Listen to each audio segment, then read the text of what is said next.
लगातार बाबा बागेश्वर की चर्चाएं बनी रहती हैं मीडिया में। अब फिर उन्होंने एक बात बोल दी है कि राम के 5 पिता होने की बात कही है उन्होंने। मैडम देखिए, ये राम भगवान का अपमान है। हाँ। और राम का अपमान नहीं सहेगा हिंदुस्तान। हाँ। बालेश्वर बाबा को माफी मांगनी चाहिए। हाँ। क्योंकि राम के एक ही पिता थे, दशरथ जी। लेकिन बागेश्वर बाबा ने कहा है समझाना गुत्थी मुश्किल है, बहुत लंबी गुत्थी है। तो मैडम समझाइए ना, हमको बताइए कि 5 पिता कैसे हो सकते हैं। जितने भी सनातनी भाई मुझे सुन रहे हैं, बालेश्वर बाबा ने अगर ऐसी अभद्र टिप्पणी की है, मैंने भी सुना है। हाँ। तो उनको सख्त से सख्त कार्रवाई की जानी चाहिए। और सुनिए मैडम, हाँ। कि प्रधानमंत्री जी अपने आप को कहते हैं कि हम हिंदुओं के सम्राट हैं, हिंदू हृदय सम्राट भी कहे जाते हैं। और भगवान राम को मंदिर का भी बहुत ढिंडोरा पीटते हैं, जो राम को लाए हम उनको लाएंगे। तो क्या भगवान राम के पिता का और उनके उनके मतलब चरित्र पे सवाल उठाना बालेश्वर बाबा के लिए कार्रवाई नहीं हो सकती? कार्रवाई करनी चाहिए बिल्कुल। अगर इसी की जगह पे बाबा बागेश्वर की जगह पे अगर आप होते या फिर मैडम और कोई होता, बिल्कुल उसके ऊपर तुरंत पता नहीं कौन कौन सा एक्ट लगा देते, पता नहीं कौन कौन सी धारा में उसे सड़ा देते जेल में। बालेश्वर बाबा पे सख्त से सख्त कार्रवाई की जाए, ताकि आने वाले समय पे कोई राम पे उंगली ना उठा सके। ना तो बजरंग दल सामने आ रहा है इस मामले में, ना आरएसएस सामने आ रही है। मैडम देखिए, आरएसएस और बजरंग दल, जो हिंदू धर्म के ठेकेदार कहे जाते थे लोग, वो भी नजर नहीं आ रहे। मैडम ये लोग वही तो है ना, कि ये लोग जानबूझ के, हम अभी हमसे कुछ निकल जाए ना राम या फिर ऐसे अल्लाह के प्रति या किसी भी धर्म के प्रति, तो ये लोग तुरंत उसका तोड़ निकालने लगी। अब इसको कार्रवाई होनी चाहिए, इसको मारना चाहिए। चुप है इस मामले में भाजपा, क्योंकि भाजपा जानबूझ के उनको करवा रही। भाजपा 2024 में जीतने के लिए भारतीय जनता पार्टी बालेश्वर धाम को अपना एक मोहरा बना रही है। अच्छा। क्योंकि भारतीय जनता पार्टी के पास कोई मुद्दा नहीं है। और आरएसएस ने भी कह दिया है कि मोदी मैजिक अब खत्म हो रहा है, इससे कोई चुनाव हम नहीं लड़ना है। लेकिन बाबा बागेश्वर को मुद्दा कैसे बना क्योंकि ये चमत्कारी वारी नहीं है मैडम। जो जितने भी चमत्कारी बाबा है उनका सबका पोल पट्टी खुल जाएगी धीरे धीरे।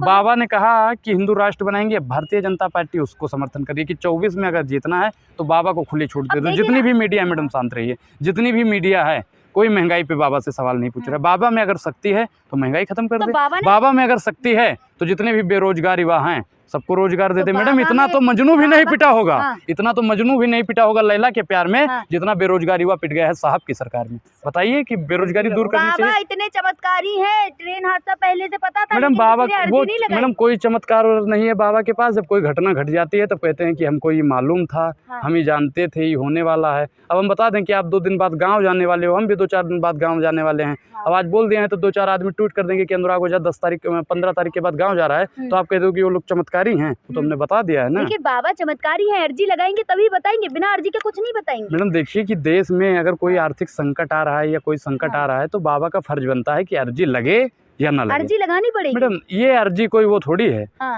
अर्जी लगे या ना लगे, बाबा अगर बता देते ना कि ट्रेन हादसा होने वाला है तो किसी की बहन ना गुजर जाती, किसी का भाई ना मर जाता, उसमें किसी का पति ना मर जाता, किसी का देवर ना मर जाता, किसी की भौजाई ना मर जाता, किसी का पिता ना मर जाता। बताइए आप। लेकिन क्या इन सब पाकिस्तान को भी हिंदू राष्ट्र बनाएंगे बाबा? मैडम देखिए कि पाकिस्तान आप लोग पाकिस्तान की बात क्यों करती हो? अरे उन्होंने कहा ना गुजरात में। देखिए कि इनको सिर्फ और सिर्फ पाकिस्तान दिखता है। एक समय पे मैडम जब कांग्रेस की सरकार हुआ करती थी, अपनी तुलना चीन और अमेरिका से हुआ करती थी। आप देख लीजिए कि अपना देश अब कहाँ पहुँच गया है कि पाकिस्तान से हमें तुलना करनी पड़ रही है। पाकिस्तान को हिंदू राष्ट्र बनाने की बात। मैडम आप हिंदू राष्ट्र बनाइए, लेकिन हिंदू राष्ट्र में बताइए तो फायदे तो गिनवाइए उसके। दिक्कत क्या है? दिक्कत मुझे नहीं है, हिंदू राष्ट्र के फायदे आप गिनवा दो। मैंने तो दिक्कत क्या है? संविधान राष्ट्र से, हिंदू राष्ट्र के समर्थन में है ना आप? बिल्कुल नहीं। क्यों? मैं संविधान राष्ट्र के समर्थन में हूँ, क्योंकि ये देश संविधान से चलता है। बाबा साहब ने कहा था जिस दिन ये देश हिंदू राष्ट्र बन जाएगा, ये देश धरती में चला जाएगा, ये देश मेरे बेकार हो जाएगा। अगर आप चाहती हो कि देश बेकार हो जाए, चमत्कारी बाबा है, भस्म कर देंगे आपको भी। भस्म कर देंगे तो चीन और पाकिस्तान को कहे नहीं भस्म कर देते हैं? जो आए दिन हमारी छाती पे चढ़ के भौरी लगा रहे हैं, उसको बंद करिए, उसको भस्म करिए। चमत्कारी बाबा है, आपका अगला सब खोल के रख देंगे अगर अर्जी लगाएंगे। ठीक है, हम लगा देंगे अर्जी। आप हमारी जगह पे जाके आप अर्जी लगा दीजिए, देखता हूँ मतलब जाएंगे बाबा बागेश्वर। मैं क्यों जाऊँगा बालेश्वर बाबा के? मैंने क्या कहा कि हनुमान जी में मेरी आस्था है, बाकी धीरेन्द्र शास्त्री में मेरी कोई आस्था नहीं है, पाखंड में मेरी कोई आस्था नहीं है। भक्त बनो, अंधभक्त नहीं। तो बाबा बागेश्वर की भी हनुमान और रावण से बात होती है? रावण से है ना? रावण से बात होती है, हनुमान जी से और रावण से दोनों से।